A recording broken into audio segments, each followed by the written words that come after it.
నమస్కారం. ఈరోజు మనం ఒక అద్భుతమైన చారిత్రక కథను ఒక లోతైన విశ్లేషణలో చూడబోతున్నాం. ఒకవైపు చూస్తే పర్వతమంత అప్పు, మరోవైపు భౌతిక ప్రపంచం పట్ల ఏమాత్రం ఆసక్తి లేని ఒక ఉన్నతమైన ఆధ్యాత్మిక స్థితి, దానికి తోడు ఒక కుటుంబం చేసిన అనంతమైన త్యాగం. ఈ మూడింటి చుట్టూ అల్లుకున్న కథ ఇది. ఒక దేవాలయ ప్రతిష్టలాంటి మహాకార్యం చేసిన తర్వాత ఒక వ్యక్తి ఎలాంటి భయంకరమైన ఆర్థిక సంక్షోభంలో చిక్కుకున్నారు, దాని ఆ కుటుంబం ఎలా ఎదుర్కొంది అనేదిప్పుడు వివరంగా తెలుసుకుందాం. అసలప్పు ఈ పదం వింటేనే సహజంగా ఎవరికైనా భయం వేస్తుంది కదూ. తీర్చలేని అప్పుల ఊబిలో ఉన్నప్పుడు వచ్చే ఆందోళన అంతా ఇంతా కాదు. ఇక్కడ మన తెలుగులో ఉన్న వడ్డీతో ఒడిగల గుర్రాలు పరుగెత్తలేవు అనే సామెత అక్షరాల సత్యం. వడ్డీ అనేది గుర్రం కంటే వేగంగా పెరుగుతూపోతోంది. ఆ దేవాలయ ప్రతిష్ఠ అనే మహాకార్యాన్ని దిగ్విజయంగా పూర్తి చేసిన తర్వాత మన కథానాయకుడైన స్వామిగారి పరిస్థితి సరిగ్గా ఇదే. ఎప్పటికీ తీరదేమో అని భయపెట్టే ఒక అతిపెద్ద అప్పు ఆయన ముందు నిలబడింది. అసలు ఆ అప్పు ఎందుకు అంతలా పెరిగిపోయిందో ఇక్కడొకసారి గమనించండి. ఒకవైపు ఆదాయం చూస్తే ఊరూరా తిరిగి సేకరించిన చందాలు ఉన్నాయి. దానికి తోడు 34 ఎకరాల వ్యవసాయ భూమి ద్వారా వచ్చిన భారీ ఆదాయం కూడా ఉంది. అయినా సరే మరోవైపు చూస్తే ఆ ఆదాయాన్ని మించిపోయిన ఖర్చు, అంటే ఎన్ని నిధులు ఉన్నప్పటికీ గుడి నిర్మాణం పూర్తయ్యేసరికి ఆయన పీకల్లోతో అప్పుల్లో కూరుకుపోయారన్నమాట.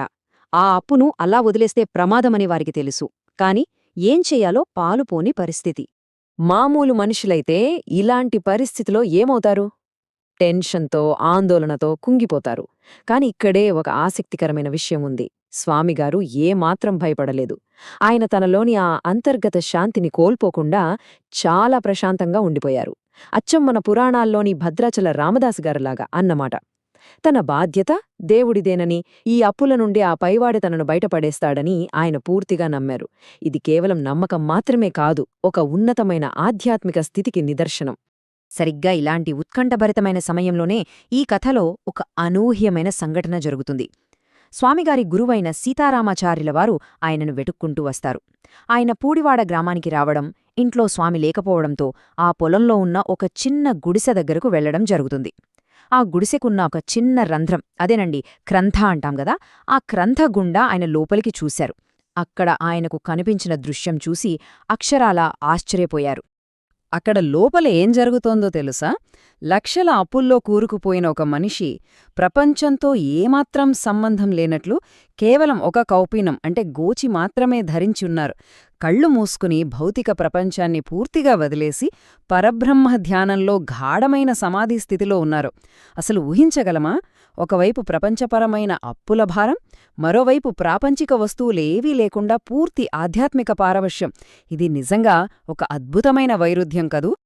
ఆ దృశ్యం చూడగానే గురువుగారికి రోమాలు నిక్కబుడ్చుకున్నాయి. ఏకంగా తన శిష్యుడిని విశ్వామిత్రుడు, పరాశరుడు లాంటి గొప్ప మహర్షులతో పోల్చుకున్నారాయన. వెంటనే బిగ్గరగా పిలిచి స్వామిని సమాధి నుండి మేల్కొల్పారు. కన్నీళ్లతో ఆ శిష్యుణ్ణి కౌగిలించుకొని ఆయన అన్న మాటలు వింటే నిజంగా ఆశ్చర్యం వేస్తుంది. నిజానికి నీకు గురువుగా ఉండే అర్హతే నాకు లేదు. నీవల్ల నేను కూడా తరిస్తాను అన్నారు. ఒక గురువు తన శిష్యుణ్ణి ఇలా కీర్తించడం ఆధ్యాత్మిక చరిత్రలో మనం చాలా అరుదుగా చూస్తుంటాం. ఆ తర్వాత గురుశిష్యులిద్దరూ ఇంటికి చేరుకున్నారు. ఇక ఇక్కడి నుండి కథ ఆకాశంలో ఉన్న ఆధ్యాత్మికత నుండి నేలమీద ఉన్న ప్రాక్టికల్ భక్తివైపు పయనిస్తుంది. స్వామిగారి భార్య రాధమ్మగారు ఇక్కడ ఒక అడుగు ముందుకు వేశారు. ఆమె తన తల్లి సోమమ్మగారి అనుమతితో అప్పులు తీర్చడానికి తన విలువైన, అసలు కొత్త మెరుగు కూడా పోని బంగారు నగలను తీసుకువచ్చారు. ఆ బంగారు కంటే, కాసుల పేరు, రాగిడి చంద్రవంక, అలాగే ఆ పెద్ద చంద్రహారం ఇవన్నీ అప్పుకోసం ఇచ్చేశారు. ఒక ఇల్లాలు తన కుటుంబ గౌరవాన్ని నిలబెట్టడానికి చేసిన ఎంతటి గొప్ప త్యాగమిది!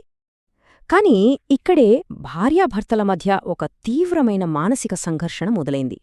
స్వామి భయం చాలా భిన్నమైనది. ఆయన ఆత్మగౌరవం అడ్డువచ్చింది. ఇప్పుడు నగలు ఇస్తున్నారు సరే, రేపు పొద్దున ఏ చిన్న గొడవైనా మా నగలు అమ్మి నీ ఆస్తి కాపాడాం అని దెప్పిపొడుస్తారేమో అన్నది ఆయన ఆందోళన. అటువంటి మాట పడటానికే ఆయన సిద్ధంగా లేరు. కాని రాధమ్మగారి ఉద్దేశం చాలా స్వచ్ఛమైనది. ఎలాగైనా కుటుంబాన్ని కాపాడుకోవాలి, అలాగే తన భర్త తలపెట్టిన దైవకార్యానికి తనవంతు సాయం చేయాలి, అంతే. అంతకు మించి ఆమెకు వేరే ఉద్దేశమే లేదు. స్వామి ఆ నగలను వద్దనేసరికి వాళ్లకి చాలా బాధనిపించింది. ఎంతో వేదనతో వాళ్లన్న మాటలివి. అదేంటి, మేమిమ్మల్ని దిప్పిపుడుస్తామా? మీరు చేసింది మహాకార్యం కదా. పిల్లులున్న కాపురం ఇలా వీధిన పడకుండా ఉండటానికే కదా ఈ నగలు అమ్ముతున్నాం అని కన్నీళ్లతో బ్రతిమాలారు. వారి స్వచ్ఛమైన ప్రేమను, త్యాగాన్ని చూసిన గురువుగారు కూడా మధ్యలో కలుగజేసుకుని స్వామికి నచ్చజెప్పారు. ఏదేమైనా చివరకు భార్య త్యాగానికి, గురువు ఆజ్ఞకు స్వామి తలవంచక తప్పలేదు.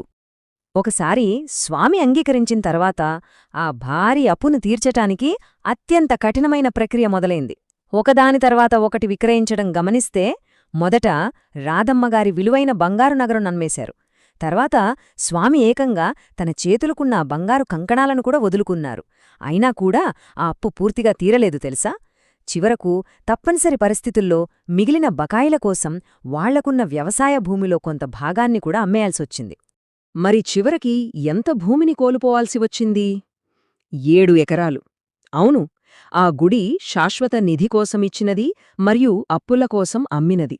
అంతా కలిపి అక్షరాల 7 ఎకరాల స్వంత భూమి ఈ దైవకార్యం కోసం బలైపోయింది. ఆలోచించండి, ఈ 7 ఎకరాలు కేవలం భూమి మాత్రమే కాదు, ఒక కుటుంబం భగవంతుని కోసం సమర్పించిన అత్యున్నతమైన కానుక. ఇంత భారీ త్యాగం జరిగిన తర్వాతే స్వామి ఆ తీవ్రమైన రుణబాధ నుండి విముక్తులై మానసికంగా ప్రశాంతంగా ఊపిరి పీల్చుకున్నారు. మొత్తం విన్నాక మనందరికీ ఒక లోతైన ప్రశ్న తలెత్తుతుంది కదూ. ఒక గొప్ప లక్ష్యం కోసం ఇలా ప్రాపంచిక సంపదంతా వదులుకోవాల్సొచ్చినప్పుడు అసలు నిజమైన సంపద అంటే ఏమిటి? అది మన బ్యాంక్ బ్యాలెన్సా? లేక కష్టకాలంలో కొండంత అండగా నిలిచే ఆ కుటుంబ ఐక్యత? అప్పుల బాధలో కూడా ఏమాత్రం చెక్కుచెదరని స్వామివారి ఆ అంతర్గత శాంత? ఈ అద్భుతమైన విశ్లేషణ మనకు ప్రాపంచిక బాధ్యతలు, ప్రగాఢమైన విశ్వాసం మరియు నిస్వార్థమైన కుటుంబ మద్దతు మధ్య ఉన్న సున్నితమైన బ్యాలెన్స్ను కళ్లకు కట్టినట్లు చూపుతుంది. నిజంగా ఇది మనందరికీ ఒక గొప్ప స్ఫూర్తి.